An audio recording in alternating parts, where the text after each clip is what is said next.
જય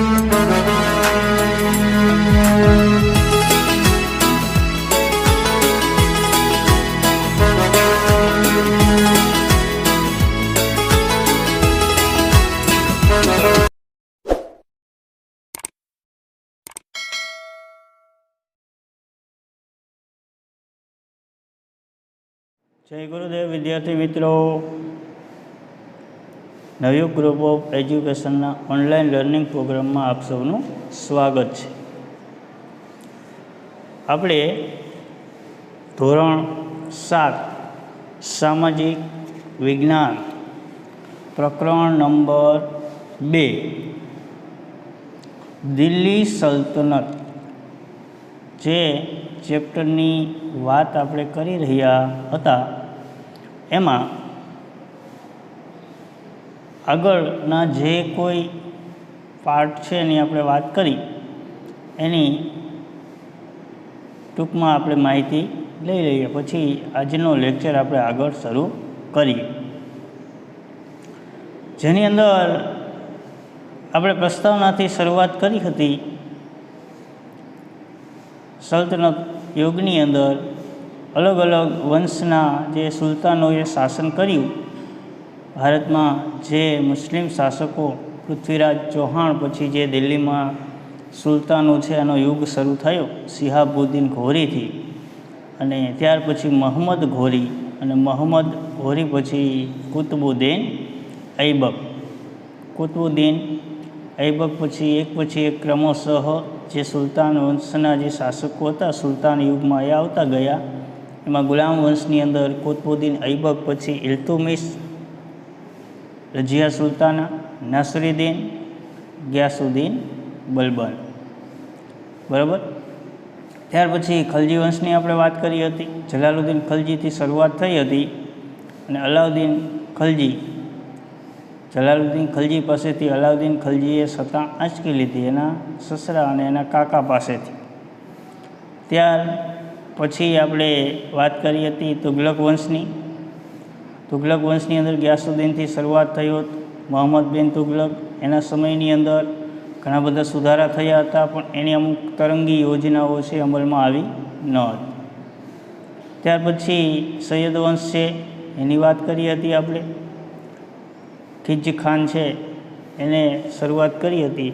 ત્યાર પછી લોધી વંશ, અને લોધી વંશની અંદર લોધી વંશનો છેલ્લો શાસક ઇબ્રાહિમ લોધી. એ ઇબ્રાહિમ લોધી અને મુઘલ વંશનો શાસક બાબર, આ બંને વચ્ચે પાણીપતના મેદાનની અંદર 1526માં યુદ્ધ થયું. જે યુદ્ધની અંદર ઇબ્રાહિમ લોધી છે એની હાર થઈ, અને ત્યાં બાબરે દિલ્હીમાં મુઘલ વંશ છે એની સ્થાપના કરી, એટલે કે બાબર છે એનો વિજય થયો હતો. આપણે એક પછી એક અલગ અલગ વંશો છે, વંશોના અલગ અલગ શાસન જે થયું એની આપણે વાત કરી. હવે આપણે વાત કરીશું કે આ સુલતાનોના યુગની અંદર રાજ્ય વ્યવસ્થા કેવી હતી. અગાઉના ચેપ્ટરની અંદર ચેપ્ટર નંબર 1માં પણ આપણે ભણી ગયા કે રાજપૂત યુગની અંદર રાજ્ય વ્યવસ્થા કઈ રીતે, શાસન પદ્ધતિ કેવી હતી, જેની અંદર આપણે વાત કરી હતી કે રાજાનું પદ વંશ પરંપરાગત હતું. મોટો પુત્ર જ ગાદી ઉપર બેસે એવું કોઈ ફરજિયાત નહોતું. જે પુત્ર સક્ષમ હોય એને ગાદી આપવામાં આવતી હતી, અને રાજા એના ઉત્તરાધિકારી જે નિમે એને યુવરાજ તરીકે ઓળખવામાં આવતું હતું. આપણે રાજપૂત યુગમાં ચેપ્ટર નંબર 1ની અંદર એની શાસન વ્યવસ્થાની વાત કરી. તો હવે સલ્તનત યુગની અંદર મુસ્લિમ શાસકો છે એની રાજ્ય વ્યવસ્થા કેવી હતી, એના સમયમાં મંત્રીમંડળના ખાતાઓ કઈ રીતે આપવામાં આવતા, અને કઈ રીતે આખા પ્રદેશ છે એના ભાગ પાડેલા હતા, એની આપણે હવે વાત કરીએ. તો ઈસવીસનની 13મી સદીમાં સલ્તનત યુગ છે એની શરૂઆત 13મી સદીમાં થઈ. ઈસવીસનની 13મી સદીમાં સ્થપાયેલ દિલ્હી સલ્તનત ભારતમાં રાજ્ય શાસન વ્યવસ્થાની દૃષ્ટિએ વિશિષ્ટ હતી. દિલ્હી સલ્તનતની રાજ્ય શાસન વ્યવસ્થા વિશિષ્ટ હતી એ કઈ બાબતને આધારે કહી શકાય, તો એની હવે આપણે વાત કરીએ. શા માટે વિશિષ્ટ હતી અને કેવા કેવા એના શાસનકાળની અંદર મંત્રીઓને પદ આપવામાં આવ્યા હતા. તો દિલ્હી સલ્તનત શાસનના કેન્દ્રમાં સુલતાન હતું. સુલતાન એટલે રાજા. દિલ્હી સલ્તનત છે એના શાસનના કેન્દ્રમાં સુલતાન હતો અને તેની સત્તા સર્વોપરી ગણાતી. દિલ્હી સલ્તનતના સમયગાળામાં જે રાજા હતો સુલતાનને કહેવામાં આવતું, એ સુલતાન જ સર્વોપરી, એની સત્તા એટલે કે એનો નિર્ણય આખરી રહેતો. જે કોઈ નિર્ણય લેવાનો હોય, રાજદરબાર હોય કે એના રાજ્યને લગતો નિર્ણય હોય કે પ્રજા માટે હોય, તો છેલ્લો નિર્ણય છે એ શાસક પોતે લેતો, સુલતાન પોતે લેતો. સર્વોચ્ચ સેનાપતિ, હવે એ સિવાય જે રાજા હતો, સુલતાન હતો, એની પાસે અન્ય કયા કયા હોદ્દાઓ હતા કે સર્વોચ્ચ સેનાપતિ, કારોબારીનો સર્વોચ્ચ વડો અને સર્વોપરી ન્યાયાધીશ પણ પોતે જ હતો. કારોબારી એટલે હાલમાં આધુનિક સમયમાં કારોબારી, ધારાસભા, કારોબારી, ન્યાયતંત્ર, ત્રણ જે ભાગ પડે છે સરકારની અંદર. ધારાસભા છે, રાજ્યની આપણે વાત કરીએ ગુજરાત રાજ્યની, તો ધારાસભાની અંદર વિધાનસભા આવે એટલે કે આપણા તાલુકાના ધારાસભ્યો. કારોબારીની અંદર મુખ્યમંત્રી, રાજ્યપાલ અને એનું મંત્રીમંડળ આવે. રાજ્યપાલ, મુખ્યમંત્રી અને એનું મંત્રીમંડળ કારોબારી. અને ન્યાયતંત્ર છે એમાં હાઈકોર્ટ અને તાલુકા અને જિલ્લાની અદાલતોનો સમાવેશ થાય છે. તો કારોબારીમાં કોઈ પણ નિર્ણય લેવાની સત્તા કારોબારી પાસે હોય. એટલે કે સૈન્ય એનું હોય તો એ સૈન્યનો સેનાપતિ પણ સુલતાન પોતે જ નક્કી કરતો. યુદ્ધ કરવા, યુદ્ધના ચક્રવ્યૂહ રચવા, કઈ રીતે યુદ્ધ છે એમાં વિજય મેળવવો.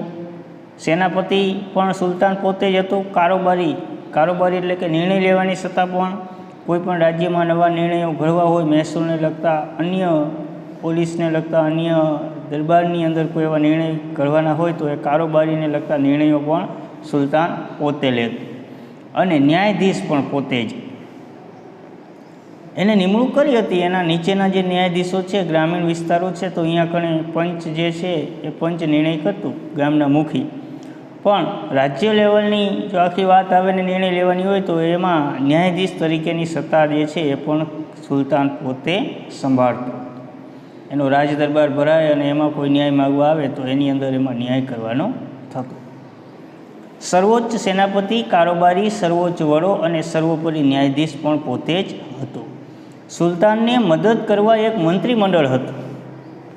સુલતાને એના રાજ્યમાં એક મંત્રીમંડળની પણ નિમણૂક કરી હતી કે ભાઈ દાખલા તરીકે મહેસૂલ ઉઘરાવવો હોય તો મહેસૂલ ઉઘરાવવા માટેનો એક મંત્રી છે એને નિમણૂક કરી. એ સિવાય પોલીસ ખાતું હોય તો એના દ્વારપાળને જે અન્ય અત્યારે કેમ સિક્યુરિટીને આપણે ગોઠવીશું એમ એના રાજ્યના રક્ષણ માટે એના ગેટ પાસે દ્વારપાળ હોય. એ ઉપરાંત રાજ્યના અન્ય વિસ્તારોમાં દ્વારપાળ રાખે. આ બધાના દેખરેખ માટે એમાં એક મંત્રી છે એને નીમવામાં આવ્યો હતો. અને સર્વોચ્ચ ટોચનો મંત્રી અને સર્વોચ્ચ જો સૌથી ઉપર હોય તો એ રાજા પોતે. મંત્રીમંડળના મંત્રીઓ અને અધિકારીઓની નિમણૂક સુલતાન પોતે કરતો. મંત્રીમંડળની અંદર જે કોઈ મંત્રીઓની નિમણૂક કરવાની હોય કે ભાઈ મહેસૂલ ઉઘરાવનાર એક અધિકારીની નિમણૂક કરવાની છે તો એ રાજા પોતે કરતો. પોલીસ ખાતા છે તો પોલીસ ખાતાના મંત્રી છે એની નિમણૂક કરવાની છે તો એ પણ રાજા પોતે કરતો. બરાબર. આ રીતે સર્વોચ્ચ સત્તા છે એ રાજા પોતાની પાસે રાખતો હતો. હવે સુલતાન યુગની અંદર શાસન વ્યવસ્થાને 3 વિભાગમાં વહેંચવામાં આવતી. કેટલા વિભાગમાં? 3 વિભાગમાં. એની શાસન વ્યવસ્થાને 3 વિભાગમાં વહેંચેલી હતી. પહેલું છે કેન્દ્રીય શાસન, બીજું છે પ્રાંતીય શાસન અને ત્રીજું છે સ્થાનિક શાસન. હવે આધુનિક સાથે જોડીએ તો અત્યારે હાલમાં કેમ આપણે કેન્દ્ર સરકાર, રાજ્ય સરકાર અને સ્થાનિક સ્વરાજ્યની સંસ્થાઓ, સેમ એ જ રીતે કેન્દ્ર સરકાર, રાજ્ય સરકાર અને સ્થાનિક સ્વરાજ્યની જે સંસ્થાઓ છે, આ સંસ્થાઓ છે એ આધુનિક સમયની અંદર કાર્ય કરી રહી છે. એ જ રીતે સુલતાન યુગની અંદર પણ આ 3 ભાગની અંદર એના રાજ્ય છે એ રાજ્યને વહેંચેલું હતું. આખું એનું રાજ્ય હોય તો એ રાજ્યની અંદર સર્વોચ્ચ સ્થાને, ટોચ સ્થાને રાજા પોતે કેન્દ્રીય શાસનમાં એનો સમાવેશ થાય. પછી પ્રાંતીય, પછી આખા રાજ્યના વિભાગ પડતા હોય, અલગ અલગ પ્રદેશો જે આવતા હોય એ અલગ અલગ પ્રદેશો છે. દાખલા તરીકે આપણે ગુજરાત રાજ્યના અનુસંધાને સમજીએ તો ગુજરાત રાજ્ય એક આખું એ કેન્દ્રીય શાસન. પછી એના જે જિલ્લાઓ છે એ પ્રાંતીય શાસનમાં સમાવેશ થાય, અને પછી એના જે ગામડાઓ તાલુકાઓ છે એ સ્થાનિક શાસન. આ રીતે સુલતાન યુગની અંદર શાસન વ્યવસ્થા છે એ શાસન વ્યવસ્થા કરવામાં આવી હતી. હવે આપણે એની અંદર સૌથી પહેલાં કેન્દ્રીય શાસનની વાત કરીએ. કેન્દ્રીય શાસનમાં કોનો સમાવેશ થતો હતો? સુલતાન પછી મંત્રીમંડળ મુખ્ય હતું. સર્વોચ્ચ સ્થાને ટોચ સ્થાને કોણ? સુલતાન, રાજા પોતે. પછી એના નીચે એનું મંત્રીમંડળ આવતું. હવે એ સુલતાન જે હતો, રાજા હતો, એનો એક પ્રધાનમંત્રી હતો જેને વજીર કહેવાતો, જે વહીવટતંત્રનો વડો હતો. એના રાજ્યનું જે વહીવટતંત્ર આખું ગોઠવેલું છે કે ભાઈ મહેસૂલ છે એનો અધિકારી શું કામ કરે છે, એના લશ્કર છે એમાં જે અધિકારી નિમ્યો છે એ અધિકારીનું કાર્ય શું છે, એ ઉપરાંત રાજ્યમાં પહેરેદારી કરે છે એનો અધિકારી છે. આખું જે વહીવટતંત્ર છે એ વહીવટતંત્ર છે એની દેખરેખ રાખવી, અને એના રાજ્યની અંદર અન્ય જે ખાતાઓ છે એની દેખરેખ રાખવાનું કામ છે એ વજીર કરતો. આગળ આપણે ભણી ગયા ને કે નાસિરુદ્દીન જે છે ગુલામ વંશનું શાસન હતું ત્યારે ગિયાસુદ્દીન બલબન છે એ નાસિરુદ્દીનનો વજીર હતો. બરાબર. આમ મંત્રીમંડળમાં સેના વિભાગ, હવે આપણે જોઈએ કયા કયા વિભાગો હતા એના મંત્રીમંડળમાં. એક સેના વિભાગ એટલે કે સૈન્યનો આખો વિભાગ, એક એનો અધિકારી હોય. પછી પત્ર વ્યવહાર વિભાગ, એ સમયમાં પણ પત્ર વ્યવહાર વિભાગ છે એની સુવિધા હતી. આ સમયમાં પત્ર વ્યવહાર છે એ કઈ રીતે થતો તો કે હાલના સમયમાં જેમ આપણે ટપાલ ઘરે પહોંચે છે એમ એ સમયની અંદર એક ઘોડેસવાર હોય, એ ટપાલી છે ને ખેપિયા કહેવામાં આવતા. શું કહેવામાં આવતા? ખેપિયા. એ ઘોડેસવાર છે એક સ્થળેથી બીજા સ્થળે ઘોડા ઉપર જઈ અને ટપાલો છે એ પહોંચાડવાનું કામ કરતો. એટલે કે પત્ર વ્યવહાર છે એનો વિભાગ હતો. પછી એક ધર્મ વિભાગ હતો. ધર્મને લગતા કંઈ કામ હોય, ધાર્મિક કાર્યો હોય, એ હિન્દુ મુસ્લિમ કે અન્ય કોઈ પણ હોય, એ ધાર્મિક વિભાગ છે એના જે કોઈ કાર્ય હોય એનો એક ધર્મ વિભાગ છે એનો અધિકારી હતો. પછી એક વિદેશ વિભાગ. હવે વિદેશ વિભાગ એટલે તો કે અત્યારે કેમ આપણે વિદેશ મંત્રી હોય, અન્ય દેશો સાથે ચર્ચા વિચારણા, માલ સામાન છે એની આયાત નિકાસ, એવી રીતે એ સમયમાં વિદેશ વિભાગ હતો કે જે એના રાજ્યમાંથી કંઈ ચીજ વસ્તુ બીજા રાજ્યમાં અન્ય પ્રદેશોમાં મોકલવાની હોય એની દેખરેખ રાખવી, એની માહિતી રાખવી. બીજા રાજ્યમાંથી કંઈ ચીજ વસ્તુ મંગાવવાની હોય તો એની માહિતી રાખવી. આ વિદેશ વિભાગ. બરાબર. અને પછી ગુપ્તચર વિભાગ એક હતો. હવે ગુપ્તચર વિભાગ એટલે શું? એ ગુપ્તચર વ્યક્તિનું કાર્ય શું? તો કે એ ગુપ્તચરનો જે અધિકારીએ જેની નિમણૂક કરી હોય એ ગુપ્તચરે શું કરવાનું? તો કે અન્ય રાજ્યો છે એની માહિતી આપે.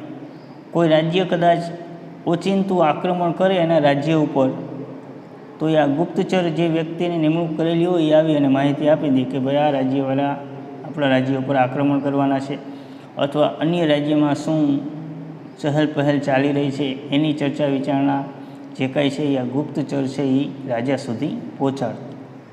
એટલે આ મંત્રીમંડળ છે એના વિભાગો: સેના વિભાગ, પત્ર વ્યવહાર વિભાગ, ધર્મ વિભાગ, વિદેશ વિભાગ અને ગુપ્તચર વિભાગ વગેરે વિભાગોનો સમાવેશ થતો હતો. આધુનિક મંત્રીમંડળ જેવી વ્યવસ્થા તે સમયે જોવા મળે છે. આધુનિક મંત્રીમંડળ કેવું છે આપણું? કે ભાઈ કેન્દ્ર લેવલની વાત કરવામાં આવે તો વડાપ્રધાનથી ઉપર કોણ હોય? રાષ્ટ્રપતિ. પછી વડાપ્રધાનની નીચે એનું આખું મંત્રીમંડળ હોય. કોઈને પાણી પુરવઠાનું ખાતું આપેલું હોય, કોઈને ગૃહ ખાતું એટલે પોલીસનું ખાતું આપેલું હોય, કોઈને આદિજાતિ વિકાસનું ખાતું આપેલું હોય, બરાબર, કોઈને શિક્ષણ ખાતું આપેલું હોય, કોઈને મહેસૂલ એટલે નાણાંનું ખાતું આપેલું હોય. આ આધુનિક મંત્રીમંડળ છે. એમ એ સમયની અંદર આવા મંત્રીઓની નિમણૂક કરીને અલગ અલગ વિભાગો છે એ વ્યક્તિઓને આપવામાં આવતા હતા. આ આપણે વાત કરી કેન્દ્રીય શાસન. હવે આપણે વાત કરીશું પ્રાંતીય શાસન. કેવું?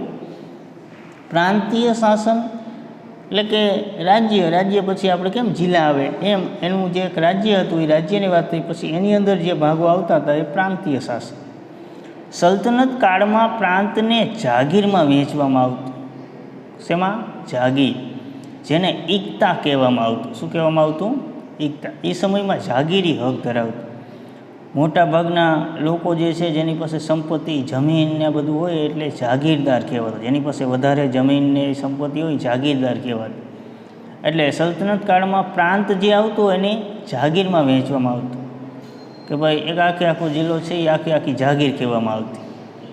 એ લોકો એની ભાષામાં, ફારસી ઉર્દુ ભાષામાં એને ઇકતા કહેતા. શું કહેતા? ઇકતા. હવે ઇકતાનો વડો જે હતો એને ઇક્તેદાર કે મુક્તિ કહેવામાં આવતું. શું? એ જે જાગીર હતી એ જાગીરનો વડો, એ જાગીર જેના હસ્તક હતી, એટલે કે જેનો રાજાએ જેની નિમણૂક કરી છે એ જાગીરનો વહીવટ કરવા માટે, એ વ્યક્તિ છે એને ઇક્તેદાર અથવા તો મુક્તિ કહેવામાં આવતું. ઇકતા જે છે એ ઇકતાનો વડો શું કહેવાતો? ઇક્તેદાર અથવા તો મુક્તિ, જે પ્રાંતની કારોબારી અને ન્યાયતંત્રનો વડો હતો. શું હતો? એ જે પ્રાંત હતો એ પ્રાંતની કારોબારી, એટલે કે એમાં જે કાંઈ નિર્ણય લેવા, સુધારા વધારા કરવા જે કોઈ નિર્ણયો છે, અને એ પ્રદેશમાં કોઈ પણ જાતનો અન્યાય થયો હોય તો ન્યાય આપવાનું કામ છે એ આ ઇક્તેદાર કરતો હતો. એ સિવાય એનું બીજું શું કાર્ય હતું? તો કે મહેસૂલ ઉઘરાવવાનું. એ જે પ્રદેશ હતો એ પ્રદેશની અંદર જે ખેડૂતોને, અન્ય વેપારીઓને છે એ મહેસૂલ આપવાનું હોય તો એ મહેસૂલ છે એ ઉઘરાવવાનું કામ છે એ આ ઇક્તેદારનું હતું. એ ઇક્તેદારની એના નીચે જે વ્યક્તિઓની નિમણૂક કરી અને સૈનિકોને એ મહેસૂલ ઉઘરાવવા માટે જાય અને ખેડૂતો છે એ મહેસૂલ એને આપી દેતો, અને જરૂર પડે ત્યારે સુલતાનને લશ્કરી મદદ કરવાનું રહેતું. એની પાસે સૈન્ય પણ હતું ઇક્તેદાર પાસે. જ્યારે યુદ્ધકીય પરિસ્થિતિ હોય ત્યારે આ ઇક્તેદારે શું કરવાનું? રાજા માટે સૈન્ય લઈને જવાનું, એટલે કે એ સૈન્ય દ્વારા પણ રાજ્યની રક્ષણ કરવાનું કામ પણ આ ઇક્તેદાર પાસે હતું. અલાઉદ્દીન ખિલજી અને મોહમ્મદ તુઘલકના સમયે કેન્દ્રીય સેનાને મહત્ત્વ આપી ઇક્તેદારો પર નિયંત્રણ મૂકવામાં આવ્યું.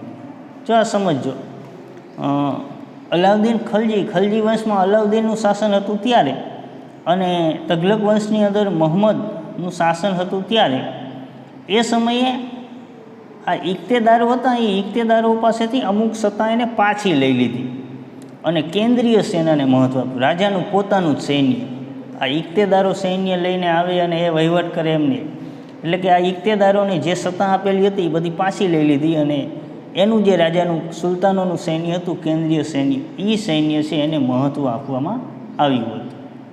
આ આપણે વાત કરી પ્રાંતીય શાસન.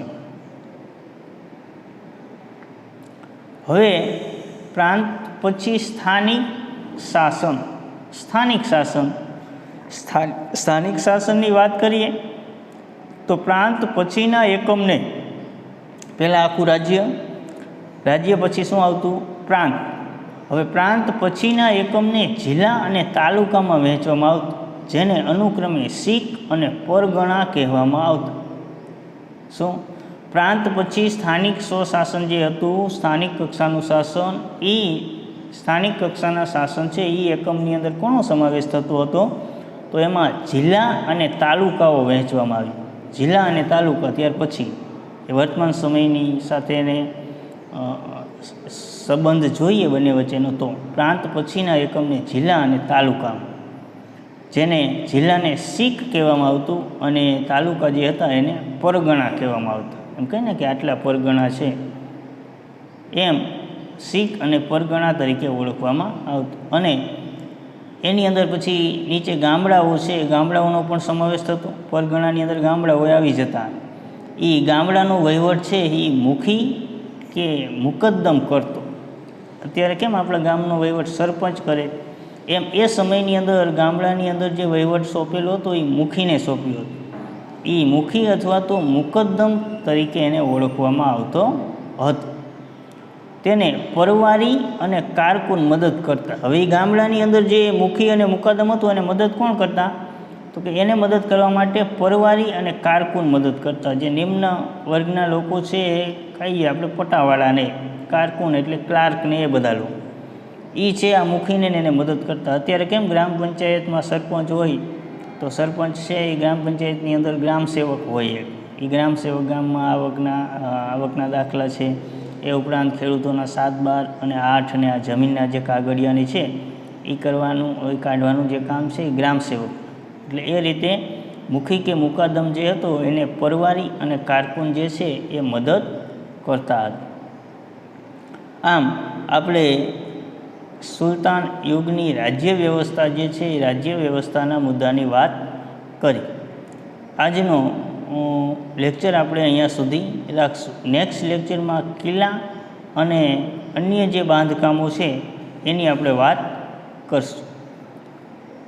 હવે આપણે અત્યારે જે કાંઈ ચેપ્ટર ચાલી ગયા છે, ચેપ્ટર નંબર 1, ચેપ્ટર નંબર 9 અને અત્યારે ચાલી રહ્યું છે ચેપ્ટર નંબર 2. એટલે આ 3 ચેપ્ટર છે. આ ચેપ્ટર આપણે આ અઠવાડિયાની અંદર પૂરું થઈ જશે. એટલે આ 3 ચેપ્ટરની ટૂંક સમયમાં તમારી ટેસ્ટ 25 ગુણની એકમ કસોટી લેવાની થશે, જેની અંદર આ 3 ચેપ્ટર પૂછાવાના છે. એટલે અગાઉ જે ચાલી ગયા છે ચેપ્ટર તે અને અત્યારે ચાલી રહ્યું છે એ ચેપ્ટર, આની તમે તૈયારી કરતા રહેજો. સાથે સાથે આપણે સ્વાધ્યાય પોથીની PDF પણ મોકલી છે અગાઉના 2 ચેપ્ટરની, અને આ ચેપ્ટર પૂરું થાય ત્યારે આની પણ મોકલશું. જેને પણ અધૂરી હોય સ્વાધ્યાય પોથી પૂરી કરવાની રહેશે અને એમાંથી તૈયારી કરવાની છે. 10-15 દિવસની અંદર તમારી ટેસ્ટ છે એ ચાલુ થવાની છે. એટલે સ્વાધ્યાય પોથી કમ્પ્લીટ પૂરી કરી અને રીડિંગ ચાલુ કરી દેજો વાંચવાનું. હજી તમને પેપર સ્ટાઇલને એ પછી સેન્ડ કરવામાં આવશે, બરાબર? એટલે અત્યારથી વાંચવાનું રીડિંગ છે એ શરૂ કરી દેજો.